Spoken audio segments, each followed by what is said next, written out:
दुनिया के 6 ऐसे देश जहां पर रात नहीं होती। चलिए जानते हैं कि आखिर क्या है वजह।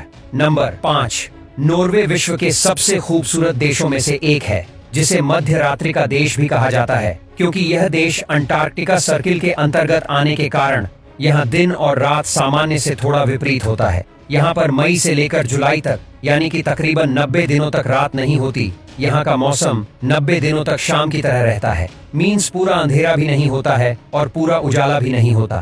कंटिन्यू एक ही जैसा मौसम 90 दिनों तक बना रहता है। Number 4, Iceland. आइसलैंड यूरोप के उत्तरी छोर में स्थित एक छोटा सा देश है, जिसकी जनसंख्या यूरोप के सबसे कम जनसंख्या वाले देश में से एक है। यहाँ पर 15 मई से लेकर जुलाई के अंत तक सूर्य नहीं डूबता, मतलब कि पूरे 90 दिन तक यहाँ पर रात नहीं होती। कुदरत के इस करिश्मे को देखने के लिए दुनिया भर से लाखों टूरिस्ट इस देश में खींचे चले आते हैं। Number 3, Canada.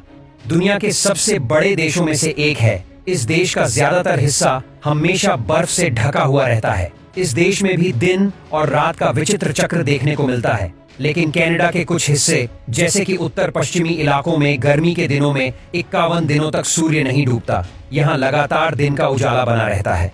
नंबर 2, फिनलैंड, जिसे झीलों का देश भी कहा जाता है। पूरी दुनिया में सबसे ज्यादा झील आपको फिनलैंड में ही मिल जाएंगी। फिनलैंड को गर्मी के मौसम में घूमने के लिए सबसे बेस्ट जगह माना जाता है। यही कारण है कि यहाँ पर ज्यादातर टूरिस्ट गर्मी के मौसम में ही घूमने के लिए आते हैं। आपको पता है कि फिनलैंड में गर्मी के मौसम में यहाँ तकरीबन 80 दिनों तक सूरज नहीं छिपता।